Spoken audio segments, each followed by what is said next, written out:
O Senhor esteja convosco. Ele está no meio de nós. Proclamação do Evangelho de Jesus Cristo, narrado por São Marcos. Glória a vós, Senhor. Naquele tempo, vieram ter com Jesus alguns saduceus, os quais afirmam que não existe ressurreição. E lhe propuseram este caso: Mestre, Moisés deu-nos esta proibição: se morrer o irmão de alguém e deixar a esposa sem filhos, o irmão desse homem deve casar-se com a viúva, a fim de garantir a descendência de seu irmão. Ora, havia 7 irmãos. O mais velho casou-se e morreu sem deixar descendência. O segundo casou-se com a viúva e morreu sem deixar descendência. E a mesma coisa aconteceu com o terceiro. E nenhum dos 7 deixou descendência. Por último, morreu também a mulher. Na ressurreição, quando eles ressuscitarem, de quem será ela mulher? Porque os 7 se casaram com ela. Jesus respondeu: acaso vós não estáis enganados por não conhecer as Escrituras e nem o poder de Deus? Com efeito, quando os mortos ressuscitarem, os homens e as mulheres não se casarão, porque serão como os anjos do céu. Quanto ao fato da ressurreição dos mortos, não leste no livro de Moisés, na passagem da sarça ardente, como Deus lhe falou: eu sou o Deus de Abraão, o Deus de Isaque e o Deus de Jacó. Ora, se ele não é o Deus dos de mortos, mas de vivos, vós estáis muito enganados. São palavras da salvação. Glória a vós, Senhor.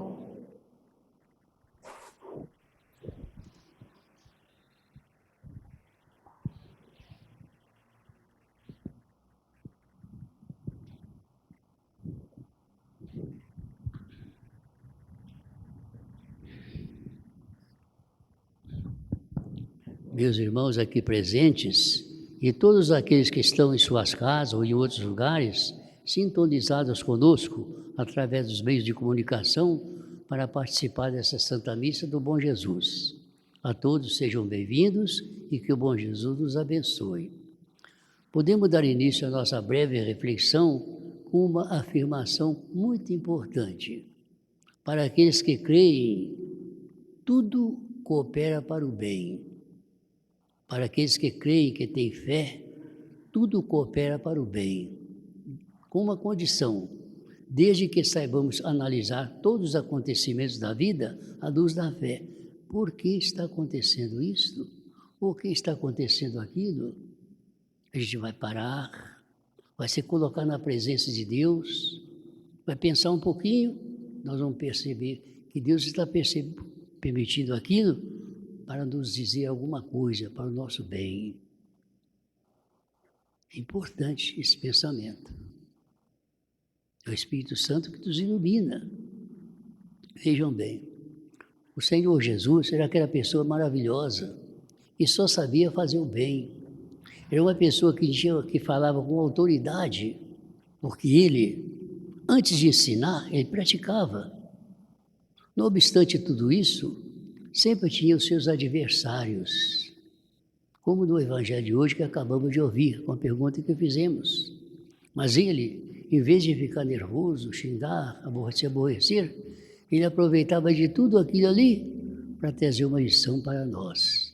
E assim a sua pessoa, através dos adversários, ia ficando cada vez mais conhecido, mais amado e mais procurado pelas pessoas. Certa vez, vejam, procuraram Jesus e disseram: mestre, nós devemos pagar o tributo a César ou não? Eles queriam que Jesus entrasse em contradição. Jesus falou: de quem é essa imagem, esta figura? Isso é de César. E Jesus deu a lição: dai a César o que é de César, dará a Deus o que é de Deus. Grande lição para nós. Nós, de um modo geral, sabemos muito das coisas a César, mas nos esquecemos que nós temos também nosso compromisso com Deus. A Deus aquilo que é de Deus.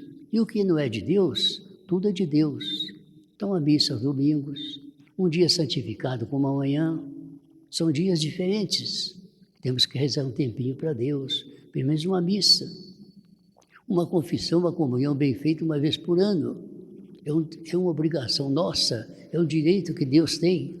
Muitas vezes não tem tempo para Deus. Nosso Senhor nos pede que tenhamos caridade. Quantas pessoas vivem de mal, sabendo que isso não é de Deus. Tem que fazer as pazes, viver com amor, e vão por aí fora. Uma grande lição que Jesus deu, aproveitando uma pergunta que lhe fizeram. De outra vez apresentaram uma pecadora pública e disseram: mestre, de acordo com a lei, esta mulher tem que ser apedrejada. Apedrejada. Ela praticou o pecado publicamente. Nosso Senhor, em vez de responder o que eles esperavam, Nosso Senhor abaixou um pouquinho, depois falou: quem de vocês não tiver pecado, lance a primeira pedra. E aqueles que queriam jogar pedras naquela pecadora, coitada, aquela infeliz, foram se retirando cada um por sua vez, a começar dos mais velhos, porque todos eles tinham seus pecados. Nosso Senhor veio dizer para nós: vejam, quando você trata com seus irmãos, procure ver neles as qualidades, as virtudes, deixa para você ver em você os defeitos, os pecados. Você vai ter uma forma diferente de agir, porque nós, de um modo geral, nós olhamos nas pessoas os defeitos e achamos que só nós temos qualidades. Não, não é assim não. Se a gente viver esse pensamento de Nosso Senhor, nós vamos ter mais um critério melhor e vamos deixar de ofender a Deus na pessoa do nosso irmão. Hoje, por exemplo, qual foi a pergunta que fizeram? Senhor, aconteceu isso assim, vocês ouviram o Evangelho, preciso repetir. Quando a ressurreição de quem essa mulher vai ser esposa, Jesus falou: vocês estão muito enganados. Lembre-se daquilo que Deus falou a Moisés na sarça ardente. Eu sou o Deus de Abraão, de Isaac e Jacó. Portanto, Deus não é Deus de mortos, Deus é Deus de vivos. Vocês, portanto, estão muito enganados. Vejam bem, na ressurreição, quando os mortos ressuscitarem, os homens e as mulheres vão ser como anjos. O anjo é espírito. Não serão dados em casamento a ninguém. Que eles são importantes para nós.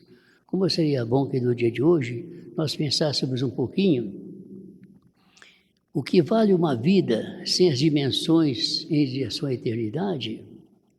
Esses dias atrás nós celebramos a missa de São Felipe Neri. Não obstante ele tenha chegado a uma santidade muito alta, ele também tinha suas dificuldades, passava por tentações terríveis. E o que é que ele fazia? Ele fazia uma coisa que nós muitas vezes nos esquecemos: tirava o seu chapéu cardinalício, jogava para cima assim, como se fosse uma festa, e dizia: paraíso, paraíso. Como é que eu posso me deixar levar por essa tentação, por esse pecado, por essa facilidade que eu tenho?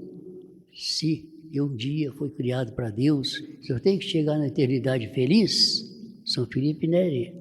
E assim ele passou a sua vida sempre pensando na eternidade, e foi aquela pessoa que deixou para nós tantos bons exemplos como este, que nós devemos ter a nossa eternidade como uma bússola, olhando sempre para ela e procurando seguir essa direção que vai nos levar à eternidade. Meus irmãos, repetindo o que nós começamos a falar hoje na reflexão, vamos procurar ser pessoas que têm fé. Porque se nós tivermos fé, se nós realmente acreditarmos, tudo vai cooperar para o nosso bem, desde que saibamos analisar todos os acontecimentos à luz da fé. A palavra de Deus é importante, mas para que ela possa produzir frutos em nós, temos que encontrar em nosso coração, na pessoa de cada um de nós, de todos nós, aquela terra boa, onde a palavra de Deus possa nascer, crescer e frutificar. Vamos então ser pessoas de fé, vamos analisar o acontecimento da vida à luz da fé, e nós vamos contribuir para a glória de Deus e para a nossa santificação. Aproveito também para informar